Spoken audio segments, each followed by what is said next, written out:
स्थापकाय च धर्मस्य सर्वधर्मस्वरूपिणे अवतारवरिष्ठाय रामकृष्णाय ते नमः। जननीं शारदां देवीं रामकृष्णं जगद्गुरुं पादपद्मे तयोः श्रित्वा प्रणमामि मुहुर्मुहुः। नमः श्री यतिराजाय विवेकानंदसूरये सच्चित्सुखस्वरूपाय स्वामिने तापहारिणे। आज रामकृष्ण कुटीर अमरकंटक का स्थापना दिवस है और इस उपलक्ष्य में हम लोग यहाँ समवेत हुए हैं। मंचस्थ विराजमान परम पूज्यपाद श्रीमद स्वामी अभ्यात्मान जी महाराज के चरणों में सर्वप्रथम मैं अपनी प्रणति निवेदित करता हूँ। प्रिय स्वामी निर्विकारानंद जी महाराज, सेवाव्रतानंद जी महाराज, योगस्थानंद जी महाराज, अन्य सन्यासी वृंद, मातृमंडली एवं भक्त वृंद, आज ठाकुर महास्वामी जी के संबंध में हम लोग संक्षेप में चिंतन करेंगे। मुझे कहा गया है ठाकुर के संबंध में कुछ बोलने के लिए। भगवान श्री रामकृष्ण देव का जीवन और उनकी वाणी, जैसा कि आप सभी लोग जानते हैं, श्री रामकृष्ण देव का आगमन, इस धराधाम पर अवतरण धर्म की स्थापना के लिए हुआ था। स्वामी विवेकानंद जी कहते हैं, स्थापकाय च धर्मस्य सर्वधर्म स्वरूपिणे अवतार वरिष्ठाय रामकृष्णाय ते नमः। तो श्री रामकृष्ण देव धर्म की स्थापना के लिए आते हैं। कोई एक विशेष धर्म नहीं, सर्वधर्म स्थाप, सभी धर्म की स्थापना करते हैं। और स्वामी जी कहते हैं अवतार वरिष्ठ। श्री रामकृष्ण देव अवतारों में वरिष्ठ थे। इसके पूर्व जितने भी अवतार हुए थे, उन्होंने अपने जीवन में सभी प्रकार के धर्मों की साधना नहीं की थी। लेकिन वर्तमान युग में यह युग का प्रयोजन था कि सभी धर्मों की साधना के द्वारा सभी धर्मों की सत्यता प्रमाणित करना। तभी सभी धर्मों के बीच एक सामंजस्य, एक सद्भाव, एक मित्रतापूर्ण व्यवहार स्थापित होगा। जब रामकृष्ण मिशन की स्थापना करते हैं स्वामी जी,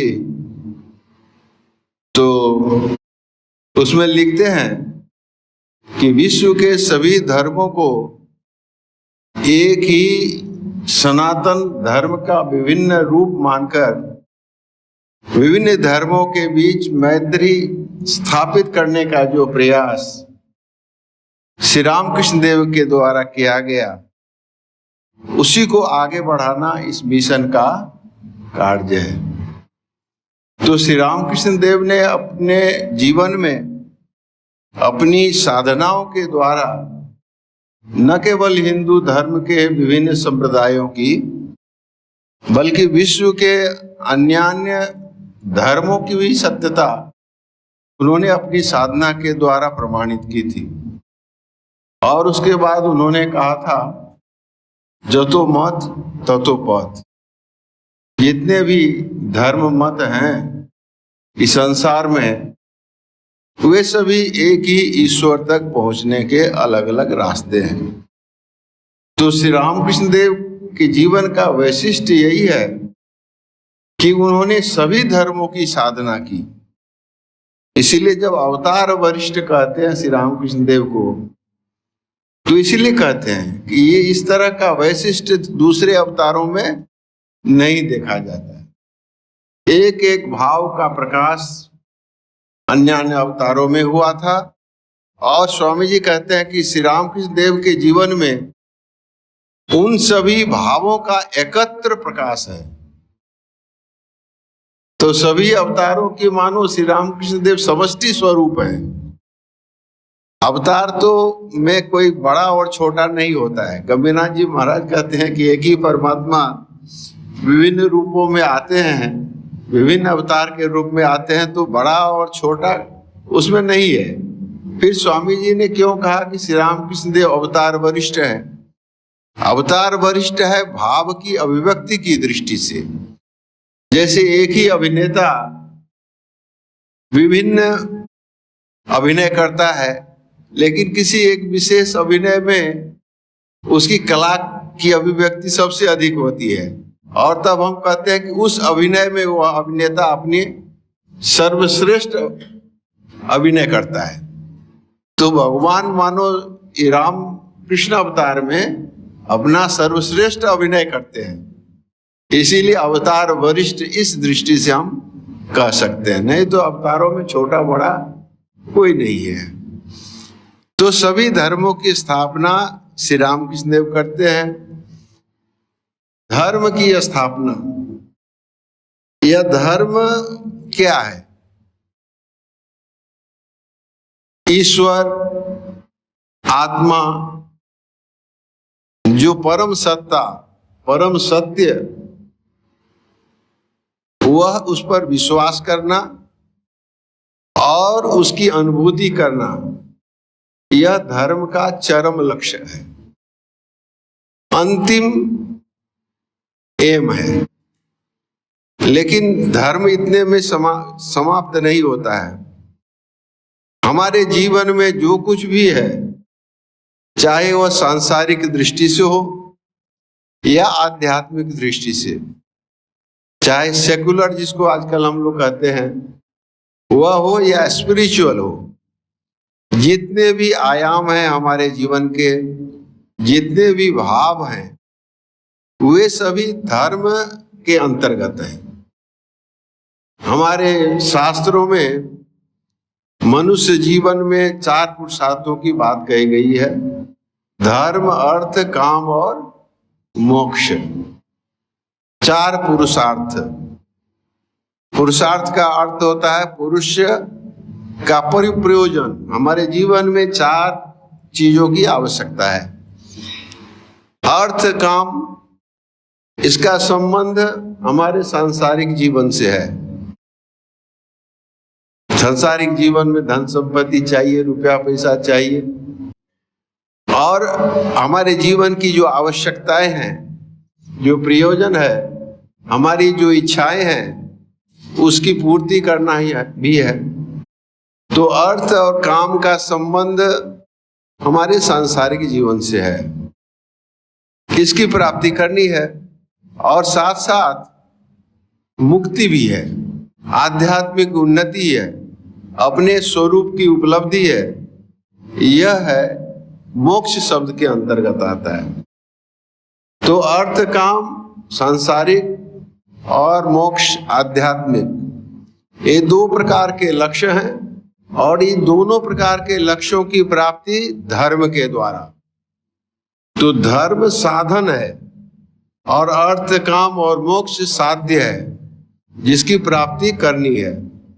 बिना साधन के साध्य की प्राप्ति नहीं होती है।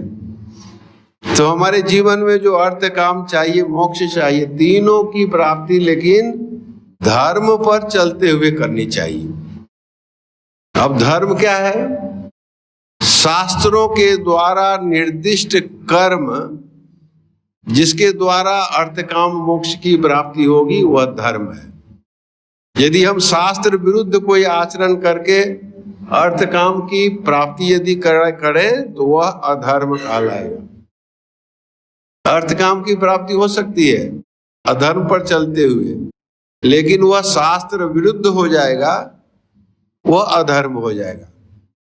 इसीलिए शास्त्र द्वारा निर्दिष्ट निर्धारित ऐसे कर्तव्य कर्म जिनके द्वारा हमें अर्थ, काम और मोक्ष की प्राप्ति होगी, वही धर्म है। तो ईश्वर के ऊपर विश्वास, परमात्मा के ऊपर विश्वास, अपने ऊपर विश्वास, हमारे अंदर आत्मा है, ईश्वर अंश जीव अविनाशी, यह आध्यात्मिक जीवन का अंग होता है। लेकिन जब धर्म की ग्लानि होती है तब जो हमारे कर्तव्य कर्म है शास्त्र द्वारा निर्दिष्ट, उसको छोड़ करके हम कुपथ पर चलने लगते हैं, हमारा आचरण गलत होने लगता है। ईश्वर के ऊपर, परमात्मा के ऊपर, अपनी आत्मा के ऊपर विश्वास हमारा नहीं रहता है, अविश्वास उत्पन्न होता है, संदेह उत्पन्न होता है। तो पुनः ईश्वर, परमात्मा, आत्मा के ऊपर विश्वास स्थापित करने के लिए और हमें पुनः धर्म मार्ग पर परिचालित करने के लिए अवतार इस पृथ्वी पर मनुष्य रूप धारण करके आते हैं, अपने जीवन के द्वारा दिखाते हैं कि किस तरह धर्म पर चलना चाहिए और धर्म पर चल करके अपने जीवन के उद्देश्य की प्राप्ति करनी चाहिए। यह अवतार के जीवन का उद्देश्य है।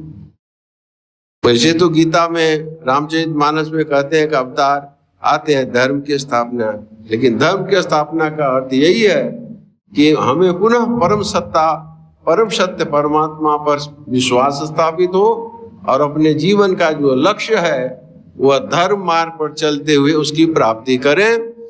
यही दिखलाने के लिए अवतार पुरुष आते हैं। वर्तमान समय में भगवान श्री रामकृष्ण देव यही दिखाने के लिए आए थे, पुनः याद दिलाने के लिए हमें आए थे कि ईश्वर सत्य है,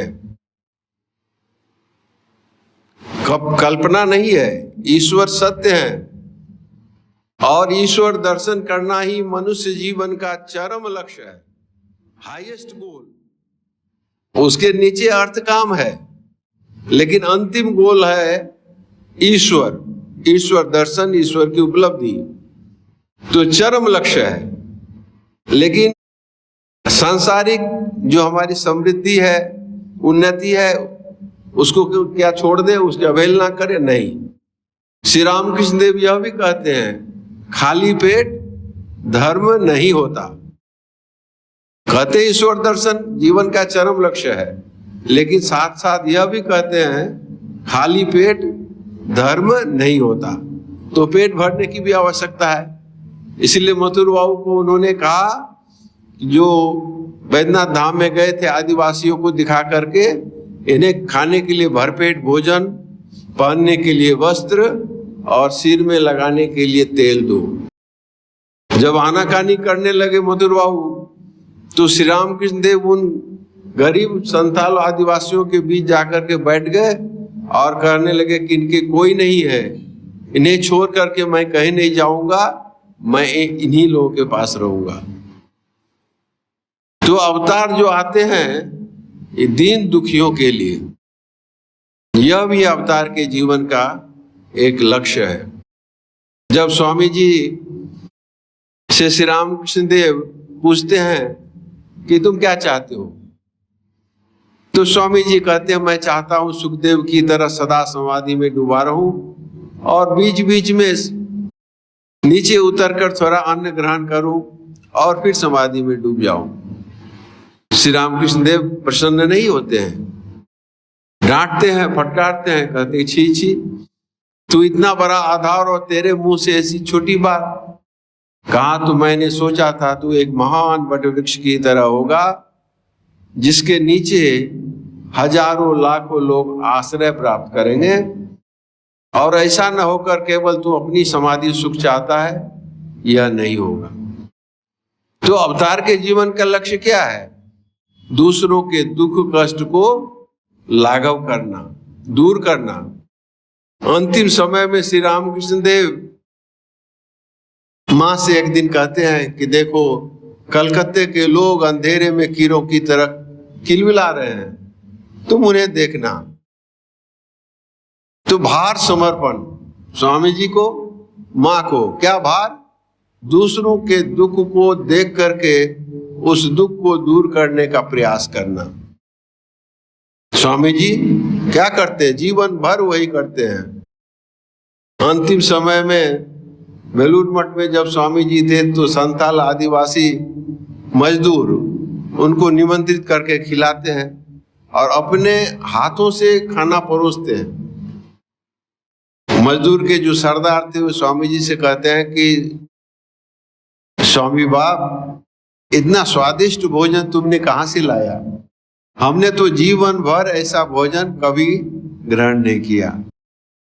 स्वामी जी के आंखों से अश्रु निकल आते हैं और फिर उपस्थित साधु ब्रह्मचारियों से कहते हैं कि देखो, यदि तुम लोग इनकी सेवा कर सको तो मैं समझूंगा तुम्हारा संन्यास लेना सार्थक हुआ है। तो यह है दूसरों के दुख का मोचन करना, उसके दुख को दूर करना। यह अवतार पुरुषों के जीवन का एक लक्ष्य यह भी रहता है। इसीलिए स्वामी जी कहते हैं कि मैं उस भगवान में विश्वास नहीं करता जो अनाथ के मुंह में रोटी का एक टुकड़ा नहीं पहुंचा सकता, विधवा के आंखों का आंसू नहीं पोंछ सकता। मैं उस ईश्वर में विश्वास नहीं करता।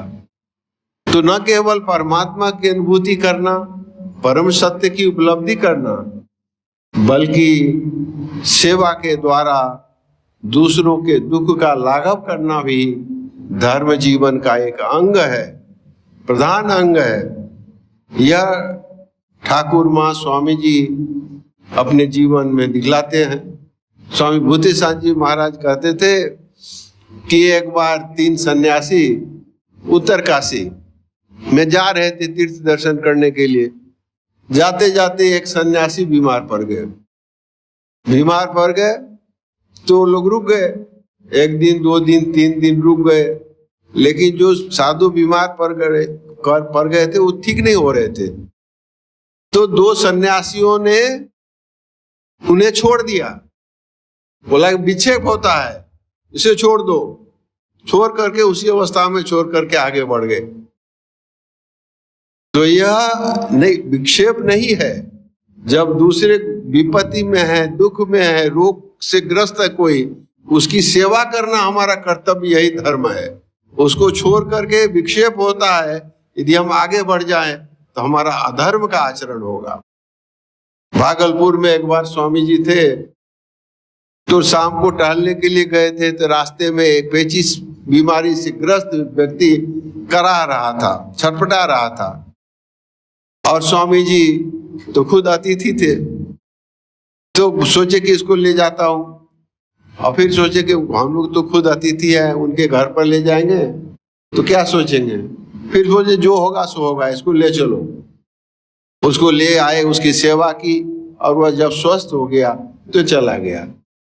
तो सेवा भी धर्म जीवन का प्रधान अंग है। ऐसा हमने सोचे कि यदि हम जब ध्यान में हमारी बाधा हो रही है तो सेवा को छोड़ दें। सेवा भी जब ध्यान से कम नहीं है। हमारे वो जो काशी सेवाश्रम में जो महाराज थे, जो पट्टी बांधते थे, क्या नाम था?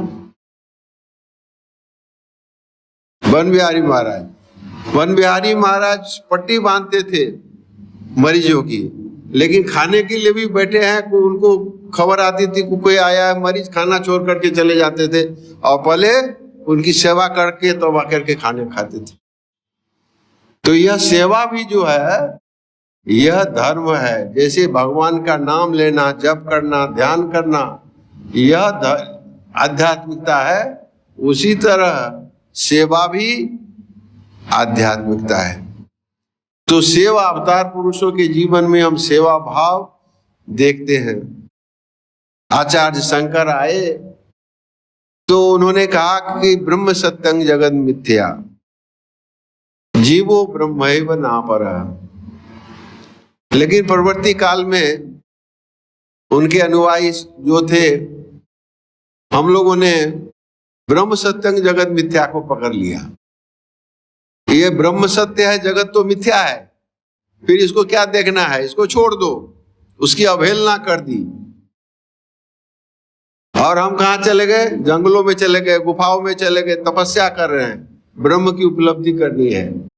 लेकिन आचार्य शंकर ने केवल ब्रह्म सत्यं जगत मिथ्या नहीं कहा, उन्होंने अगली ही पंक्ति में कहा था, जीवो ब्रह्म ही बना परः। जीव तो ब्रह्म ही है।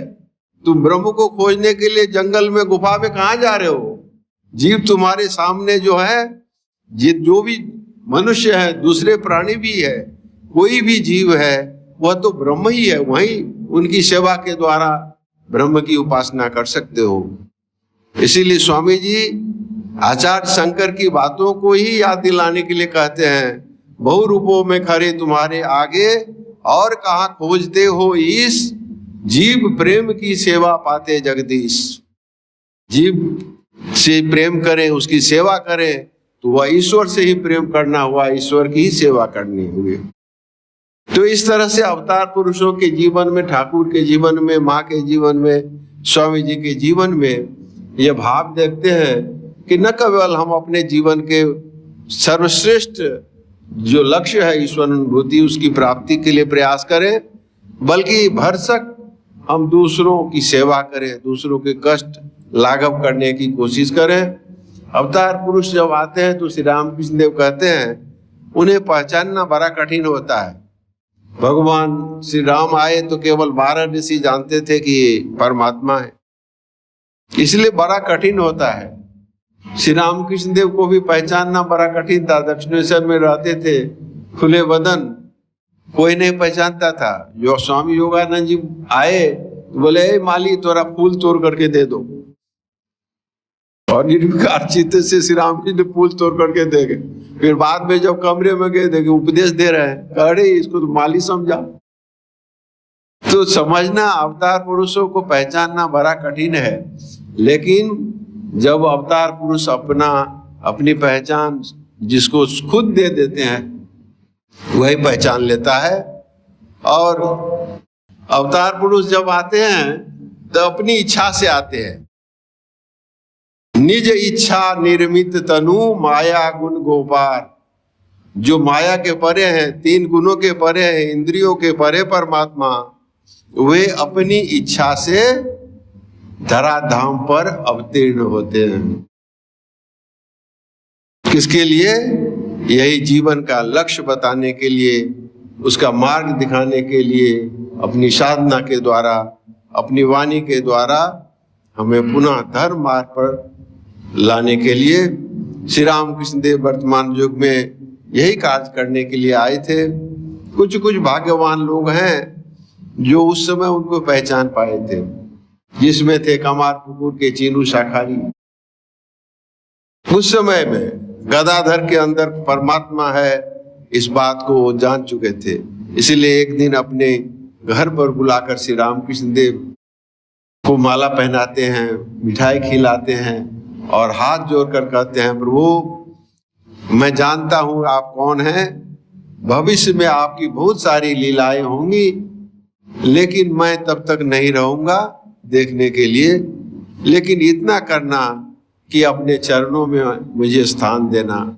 तो हम लोग भी भगवान श्री रामकृष्ण देव से यही प्रार्थना करें कि प्रभु हमारी जो शक्ति है, हमारा जो सामर्थ्य है, उसके अनुसार हम प्रयास भर करेंगे, लेकिन बाकी आपकी कृपा पर निर्भर है। और आप ऐसा करना कि अपने चरणों में स्थान देना, हमारा जीवन जिससे सफल, सार्थक और धन्य हो, वैसा करना। जय श्री राम कृष्ण।